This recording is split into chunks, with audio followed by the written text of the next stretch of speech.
Welcome to Surgeon Syndicate. If you're paying attention, you know that you only make money when you work. It might be great money, but it's dependent on you. The information on this podcast will help you solve that. We interview experts and provide analysis into financial freedom through commercial real estate. Why? To help physicians like you thrive. Let's dive in.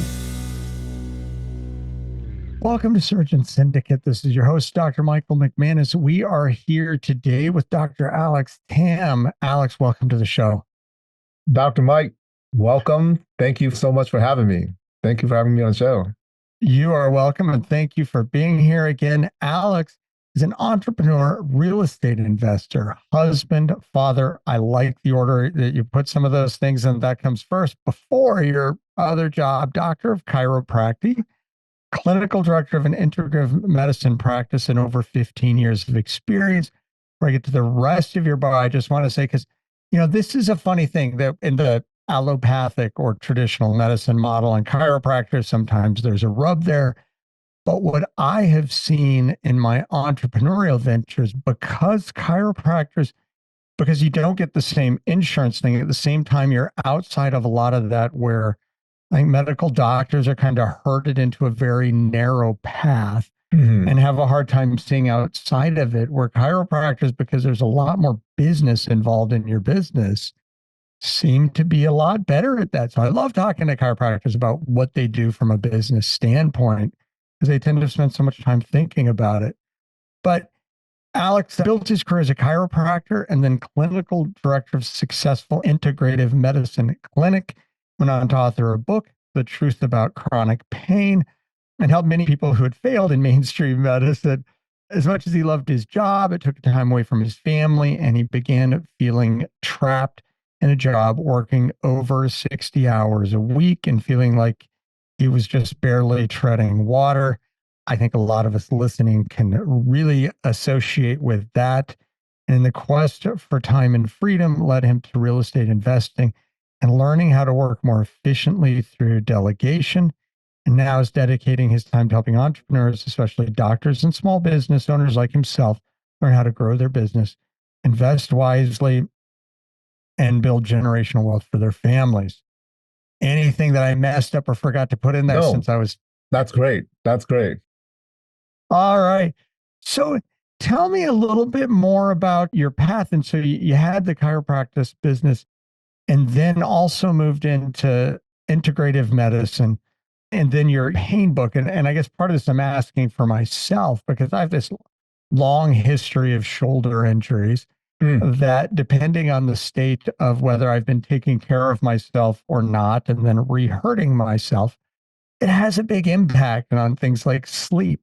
So just tell me more about how you went from one to the next and how that whole path grew.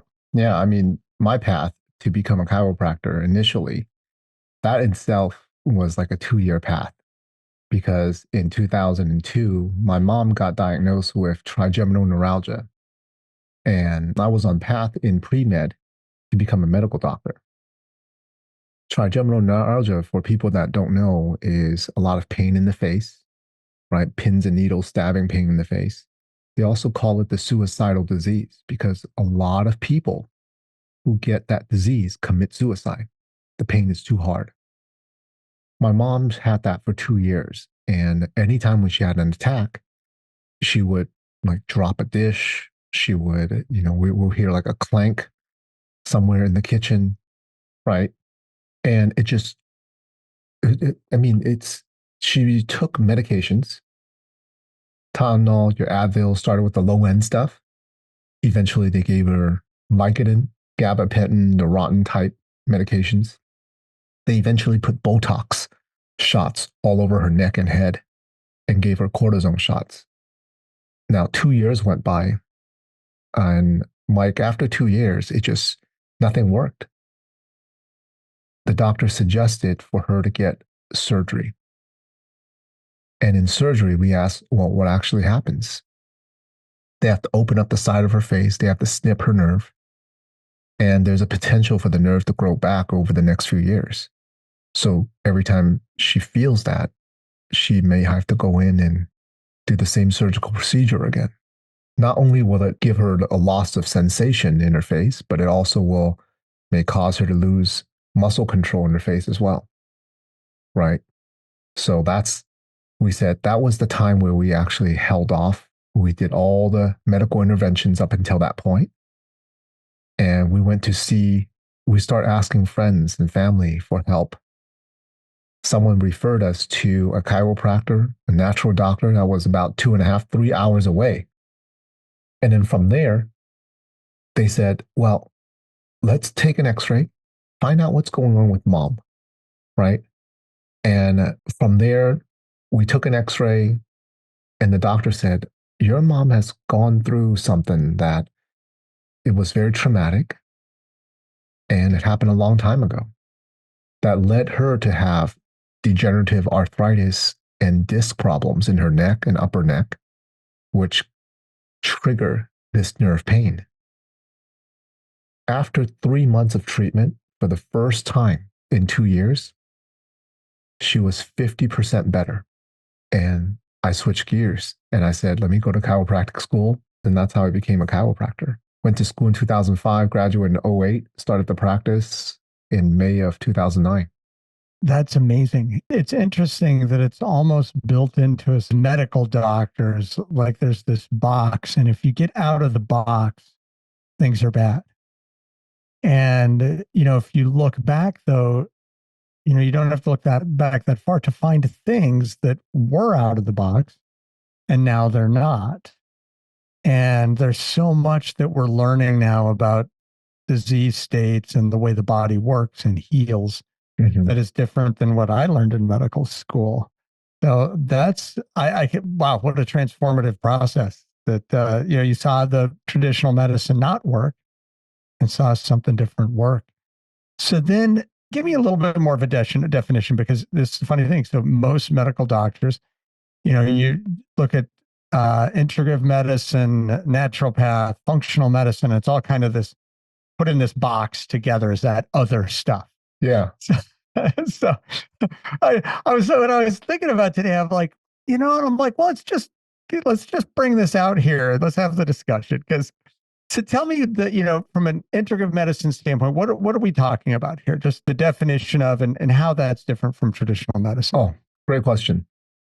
So in general, let's see, musculoskeletal spinal problems is the number one cause of people missing work in the US, right? Lower back pain being about 60 to 80% of that. So most people, when they have lower back pain or sciatica, right? You go to a traditional primary care and a hospital, they will do one of two things. They will either offer you medication, usually an anti-inflammatory, right? A muscle relaxer, or they'll offer PT. Mm-hmm. And then as it continues to get worse, usually the level of medication starts to go up. You either take a heavier dose or you take it more frequently, right? Yep. And maybe some more PT. And then eventually it's a cortisone shot here, an epidural here to numb the pain. And that can go on for years. And if that doesn't fix the problem, you're now a surgical candidate. Surgery, and then a lot of studies show surgeries come out 50-50. 50% of the time, you feel a little bit better, and within 12 to 18 months, it comes back, and that's a success. 50% of the time, nothing happens, or you end up getting worse. Right? So for those 50% that got worse or nothing happens, the next step is walkers and canes and wheelchairs. That's it. Yeah. Right? And these problems can linger for years, decades. Some people, it's a shorter time. Some people, it's a longer period of time. But when people come to us, Dr. Mike, people don't come to us initially when they first have the problem. Rarely do I have a person who says, hey, Dr. Alex Tam, I started noticing my back pain last week, and now I'm here. Right? Oh, so they come right away. They don't. They don't. I'm saying that they don't. Most okay, don't. they don't. Oh, sorry. Most don't.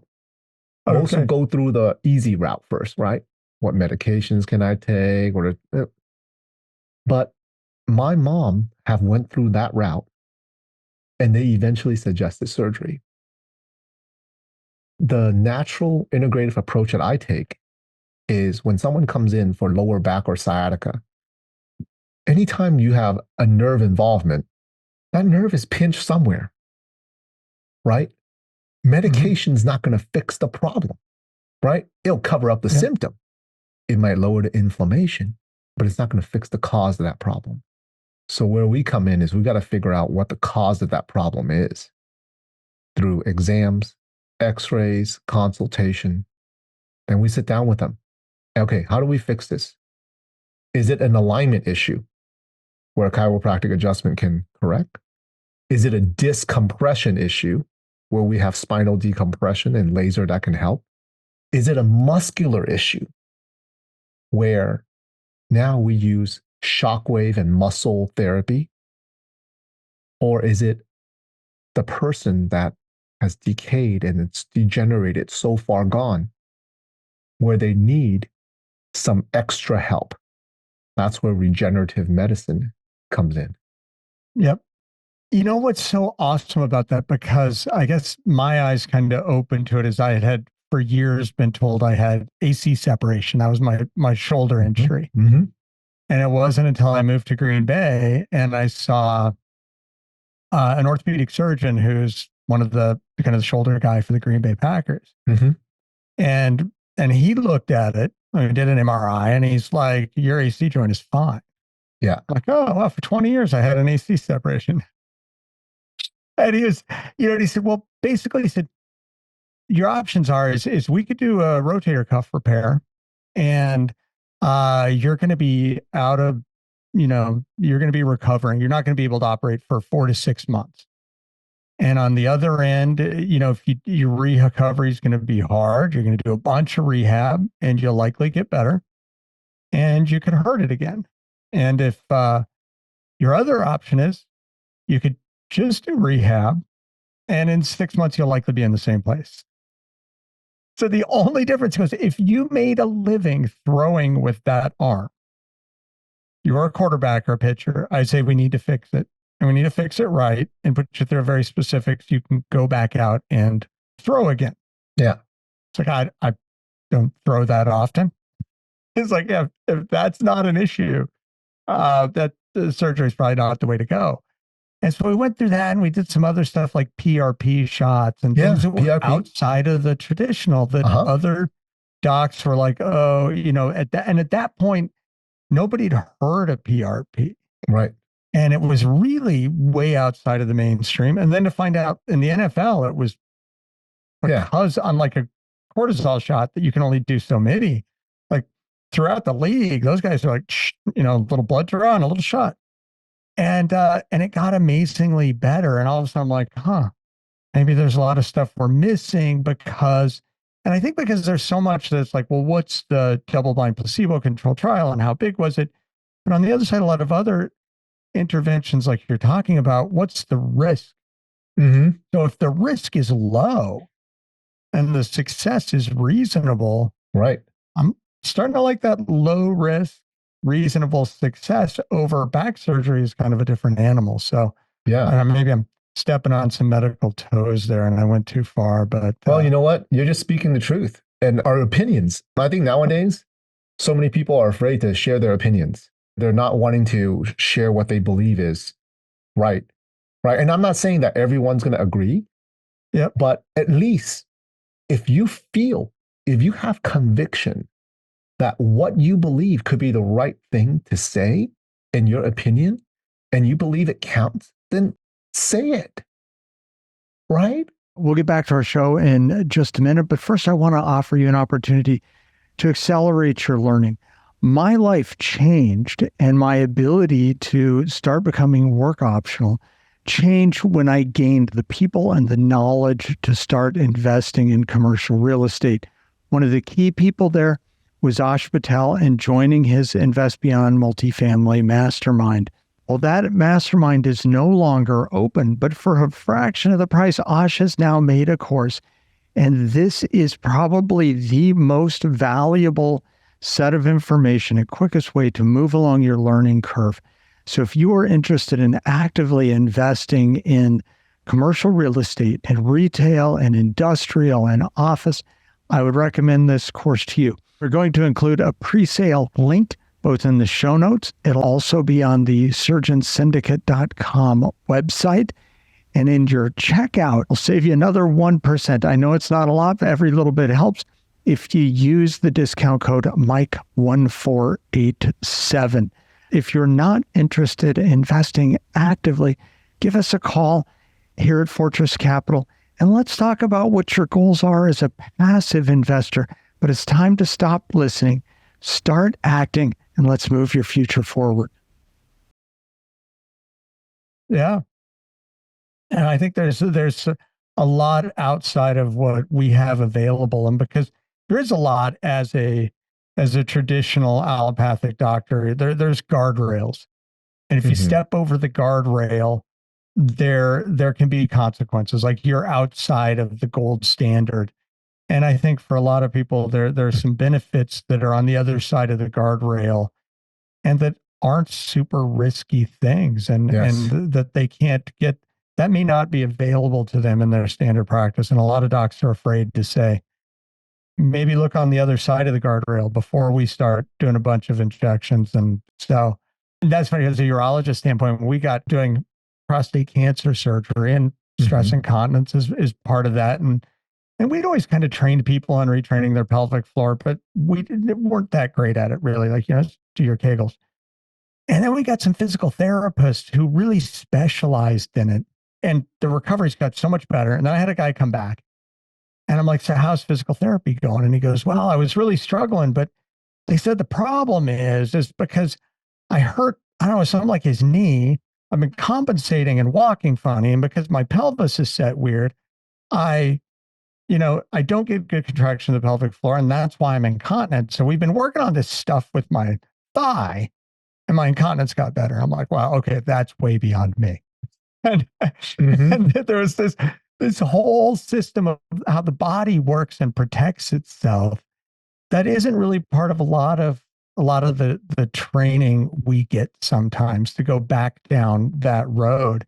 Right. And as I've gotten older, I've been amazed by, the last time I hurt my shoulder was the first week of January skiing with my daughter. And I went back to the time before that.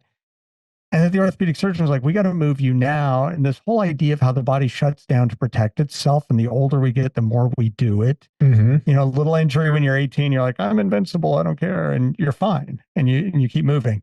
And as you get older, you have an injury and your body decides you're hurt. And all of a sudden you can't move your arm. Or it's the neurology. Like, because the muscle's not any weaker one day later. If you don't use it for a long time, you atrophy, but it's not weaker than it was yesterday, but you can't, but it's your brain shutting it down, because the neural pathway between the afferent and efferent is so huge that when we hurt, your body will shut down that area, so it doesn't hear it or see it anymore until you have to retrain that area. Yeah. I find that all very, very fascinating now, probably because it's part of my life and I have to deal with it. So, all right. So you built this great business, and I guess because I kind of had the same thing. It was part of this great urology practice. We're doing awesome. I mean, we take care of all kinds of people. We give what we believe is the best care in the state, and we're making great money, but we're working 60 hours a week. And then you hit this point. Tell me about your experience there. Well, I mean, the practice is great.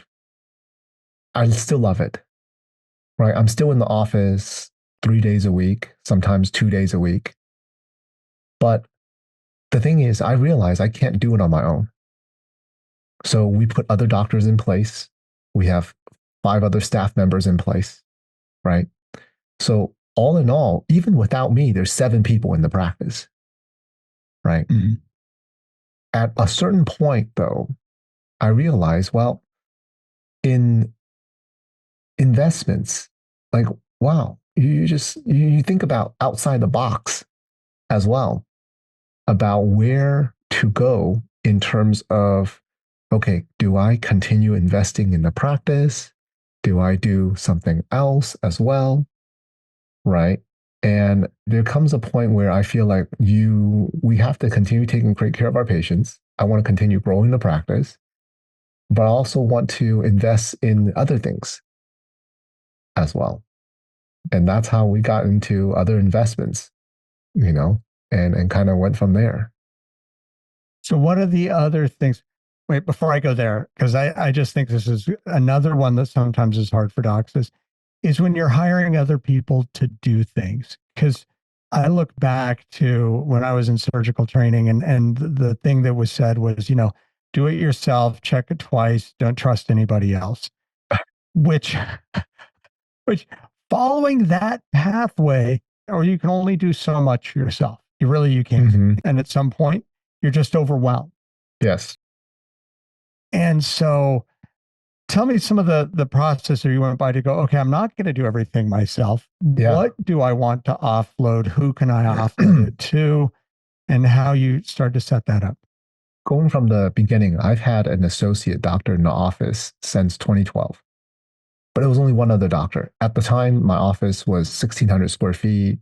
So it could really only fit 2 doctors and 2 assistants. Okay. Right.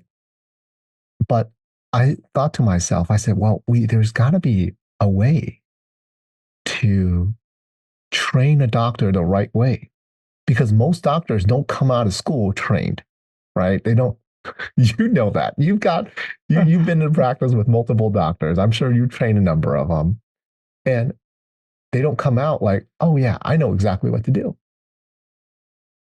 Right? Yeah. So because every practice is different, even the ones who've been in practice for a while, they don't practice the same way we do.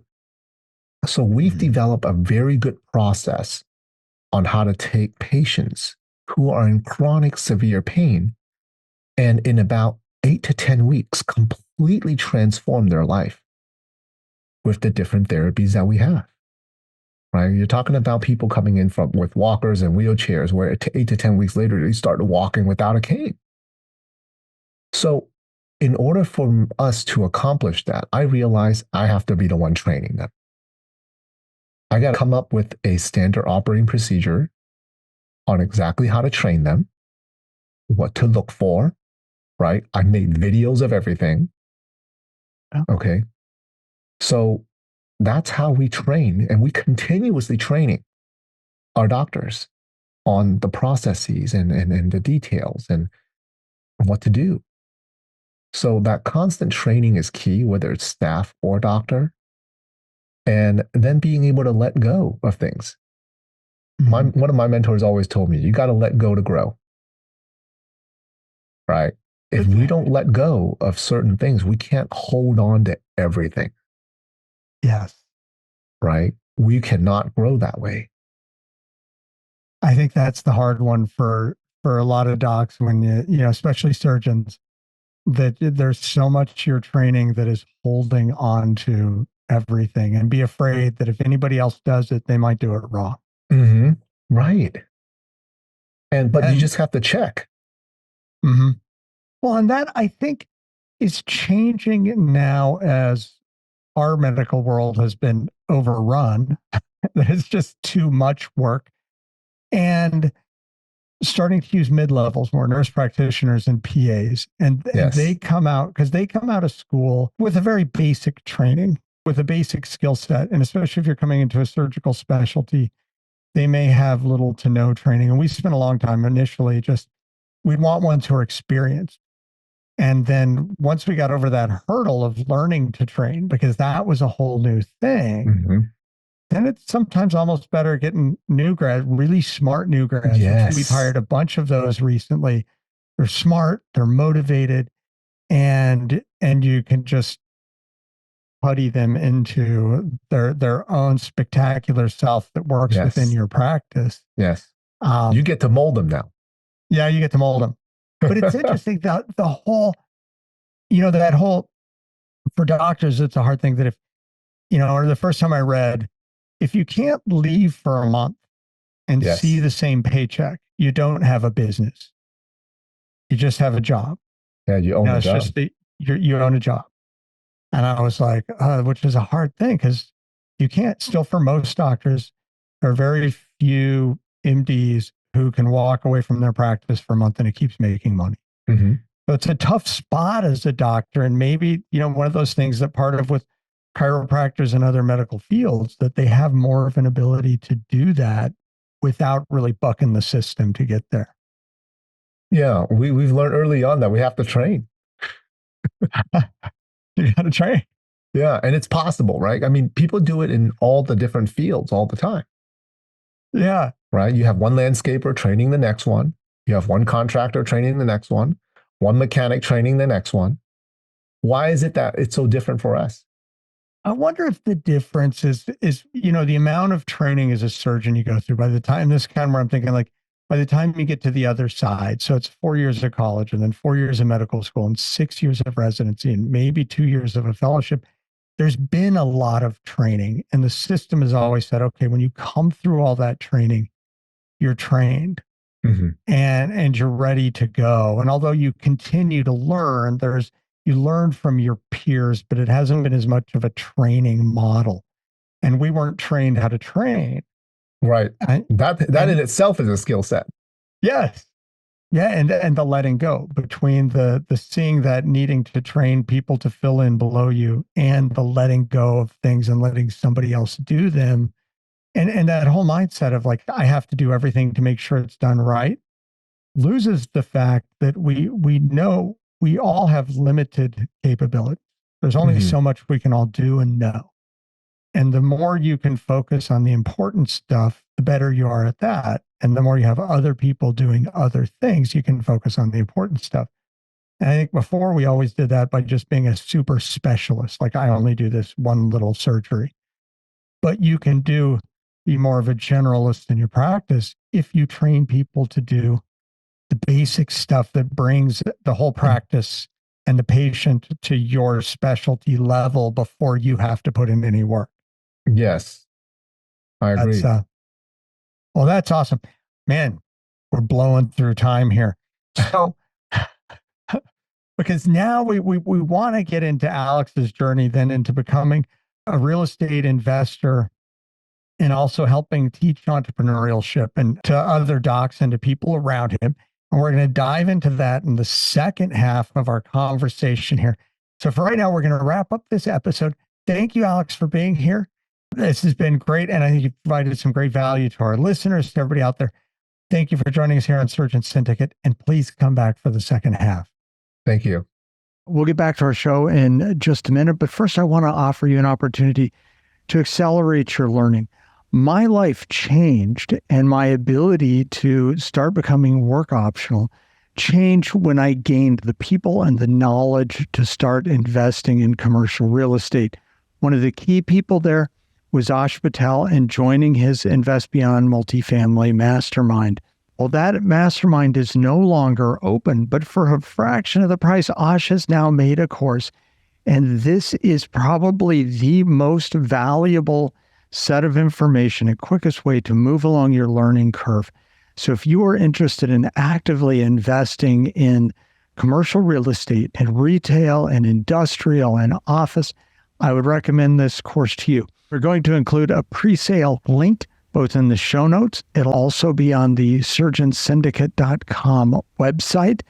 And in your checkout, it'll save you another 1%. I know it's not a lot, but every little bit helps. If you use the discount code Mike1487. If you're not interested in investing actively, give us a call here at Fortress Capital, and let's talk about what your goals are as a passive investor. But it's time to stop listening, start acting, and let's move your future forward. This has been an episode of Surgeon Syndicate. If you got value from this episode, you know other surgeons are hungry to become job optional, and you can help them by sharing this content today. Schedule a call and we can make a plan. Looking forward to having you with me on the next episode.